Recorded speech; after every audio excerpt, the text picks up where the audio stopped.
Good to have with us Kaila Wisecarver of the Wisecarvers. How you doing, Kaila? We are doing great. We are doing great. It's finally starting to feel like spring and summer here. We've had a cold snap before, and today has been gorgeous. So I chose to do outside today. Now, outside today is in Tennessee, right? You live up in the Tennessee. Is that in the eastern part of the Smokies? It is. We are really about as far east, close to North Carolina as you can get. We are about 35 minutes from Asheville, North Carolina. So we're kind of in the middle of Bristol and Asheville and Johnson City and all those places. I'm from Alabama originally, from Dothan originally. And so when I married Dustin, we moved up here, and I love Alabama, but it is beautiful up here. I will say that. Well, as a matter of fact, I'm not supposed to tell this because this is all radio station related, and that's not a green screen behind me, but yes, it is. So I'm sitting in my home in Florella, Alabama. So if you're from Dothan, you know where Florella is. Yes, absolutely. It's that area is really, that's what I consider home. My dad's a pastor. He pastors in Pensacola now, but has pastored in Slocum, around Dothan and Taylor, pastored in Bonifay. My grandparents still live in Bonifay. So that's where my stomping grounds, I guess you could say, is. So I know all about that area. Well, and you're in an area, or were raised in an area, and of course you live in an area too now where Southern gospel is king. I mean, that's Yes. If you're from this area, then you got indoctrinated with Southern gospel. You did, and that's something I actually kind of miss. I get into just even in all of Alabama, even up in North Alabama, the Panhandle of Florida, all that area is just, and they support it so much. I mean, like there's concerts constantly, and they support their local groups really just as much as they do groups from 3 or 4 states away. And I will say, up here, the area that we are at, Bluegrass is like king. That is the stuff up here, and I like it to a degree. But up here, and the thing is, everybody's good at it up here. Everybody can play, everybody can sing, everybody's been raised on it. So it is different, and I do miss that a little bit. I miss just the support for it, and growing up knowing about it, everybody knowing who it is, what it is. That part I do miss a little bit, I will say. Have the Wisecarvers ever tried a little bluegrass? We tried once.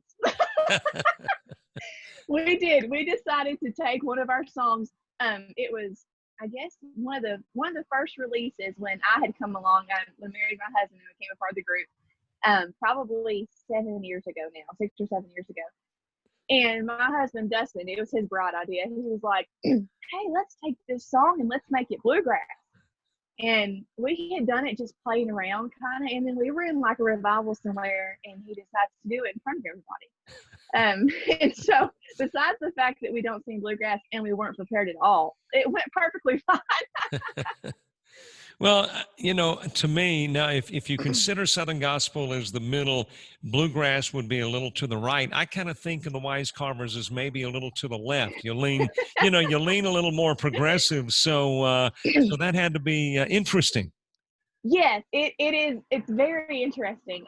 Whenever we go back and look at kind of our musical styles and what we grew up on, it's a strange mixture of styles, because growing up, my mom was a DJ in Dothan for a long time, and she's not anymore. But at the time, whenever I was growing up, we constantly heard everybody, Gold City, Brown Free Insurance, Dixie Echo. I mean, everybody. I grew up just hearing everybody on the station. When we got in our cars and we listened, it was usually what I remember a lot of was the Henson's "Warmer Hallelujah" had come out when I was a kid. And we listened to that all the time. Now, Dustin and them growing up, and I actually love a lot of their stuff too. Singing Cooks, I love the Spencers. And then Chase, it's our lead singer, it's my brother-in-law. He absolutely adores Michael English. So you've got, this kind of totally progressive sound. And then we're over here, loving the Singing Cooks. But then again, I absolutely love Russ Taff when he went solo, So it's a really big difference, but I think that's come to our advantage just because everybody's kind of brought something different to the table. Even when we write together, we write differently. And I feel like it kind of brings something for everybody. And we just try to kind of make the kind of music that we like to listen to. First of all, that we feel like will minister to people, but also we just enjoy singing and we enjoy listening to. So it's become a good combination. So. You kind of answered the next question that I was going to have after we talked about the differing forms of music. That is kind of possibly what makes the Wisecarver sound unique. Well, it is different. My husband, he loves almost like old school blues sounding gospel stuff.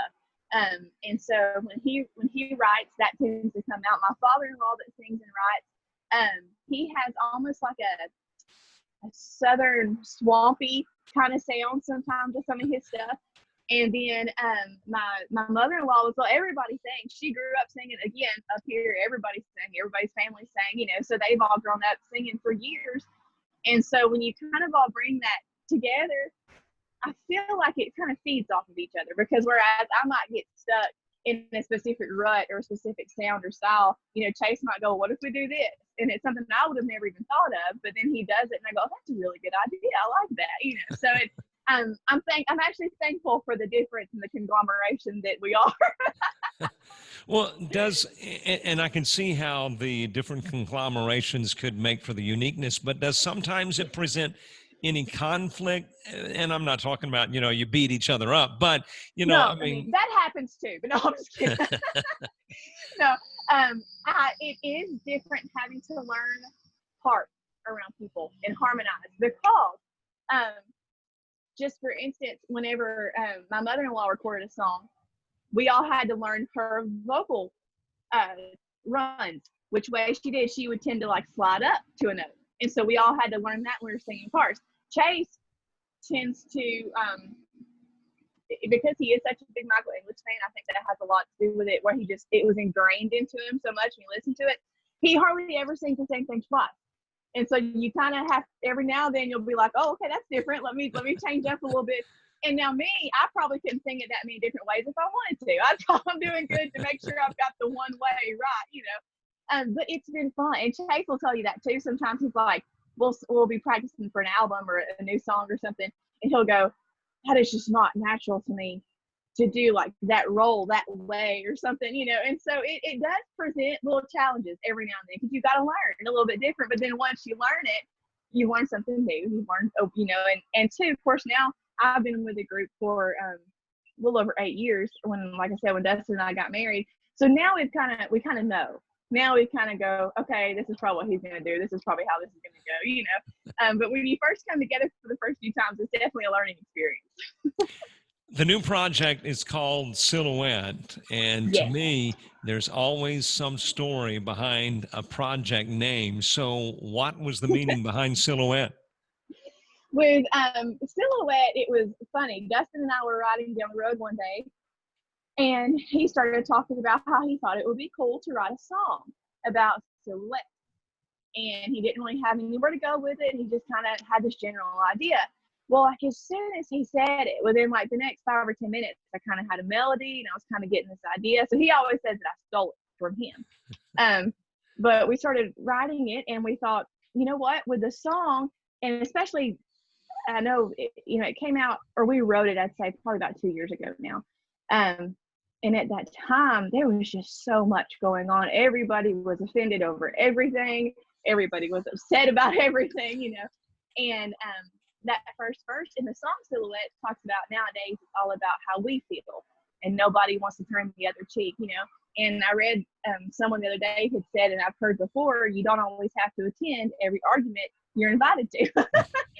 And I feel like for a little while there, that was such the theme of everything was, hey, this is how I feel, and I want everybody to know. And sometimes that's good. Sometimes the Lord lays something on your heart and you need to tell everybody, but too, you got to be careful how you do it. You've got to make sure you still show the love of Jesus, even when you're standing for what's right.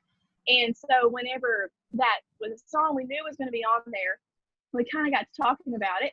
And one thing our record company has done with Crossroads that kind of kept the theme from the albums we've done with them is we've done one-word titles. Everything that we had Journey, Armor, and then Silhouette was our third one. And so we knew we'd probably be looking at a one-word title. And so we talked about it and talked to Greg Bentley at Crossroads, and he said, now you don't even have to have your picture on the front of an album. Some people are doing different kinds of things and stuff like that. And so we had done almost our whole photo shoot, and it was like, hey, let's just try to get a silhouette picture and see what happens. So after it kind of came together, and we got the pictures and everything, and we thought, it's different. I've never heard an album named Silhouette before. It's easy to remember, something that'll stick with you. It kind of be a cool thing to do. So looking back, I'm glad. I'm glad we went with something a little bit different. Do you find yourself looking to be a little bit different, or does being a little bit different come naturally? I guess it would be according to what you call different.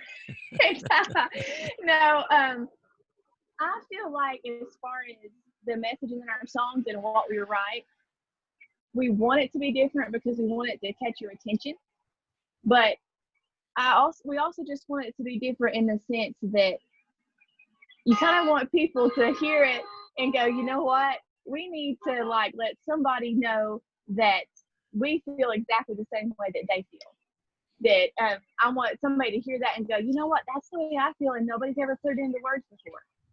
And that's kind of what we wanted to do. We wanted somebody to go, it's like they knew what I thought, because the more that we've talked about it, usually no matter how off the wall you feel like something is, or a feeling is, or a fear is, a lot of the time somebody else has felt exactly the same way. Mm-hmm. And I kind of feel like if we can be different to the point of being really transparent and really honest with people about the struggles and things like that, then that's something that we love. And two, you want your music to stand out. You want it to be something that when somebody hears it, go, oh, that's the Wisecarvers. I know who that is. Mm-hmm. You want something to be different that stands out to people.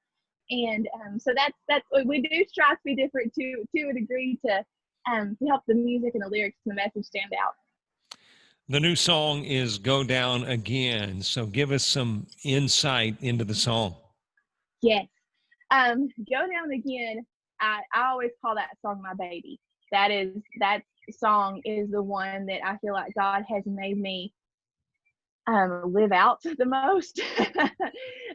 There's a lot of songs that you write, and they all mean something to you. They all usually come from a place that you've been in your walk with the Lord spiritually. And like I said, I felt like Go Down Again is one that the Lord gave me, and then was like, okay, you're gonna have to live it now.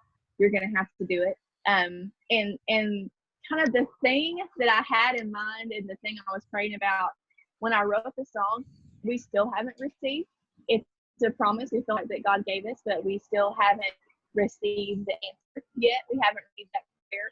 So a lot of times when we're in concert and I tell people, a lot of people think because you're on a stage, whether it's a pulpit as a pastor or a teacher or a singer, whatever it is, they kind of assume that all your prayers are answered, that somehow you kind of got them all through and you're over all that, And I tell people that I think it's really important to share your testimonies, but I also feel like it's important to let them know that we're still praying, that we're still asking God for these things, that we still don't understand why he just hasn't given them to us yet, because we know that he can. I think that's the hardest part, is knowing he can and wondering why he hasn't. And so that's kind of where that song came from, just where we have been and where we have walked and where we're walking.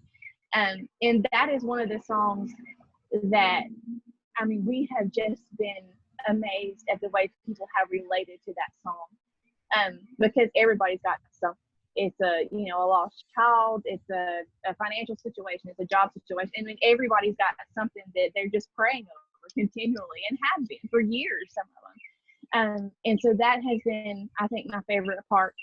We were at a church one night, and a lady came up to me and she said, I've been praying about this thing for years. And she said, tonight I went down and I felt like tonight was my 7th time. And when she told me that, it was like, okay, this is what the song is for.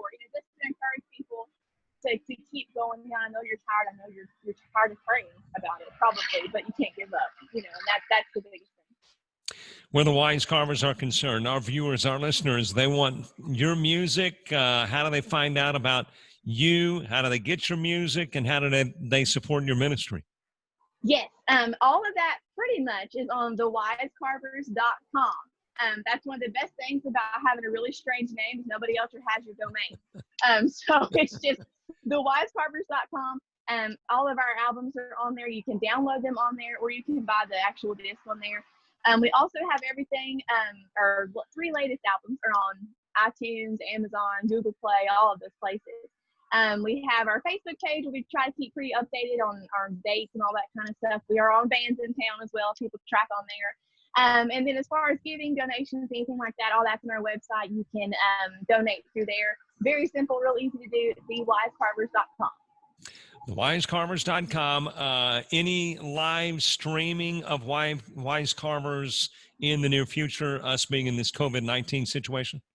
Yes, that is something that we have tried to pick up on doing. We just did one, I believe, Monday night, I think was the last time we did it. We had a couple of churches that we were supposed to be at and had to postpone.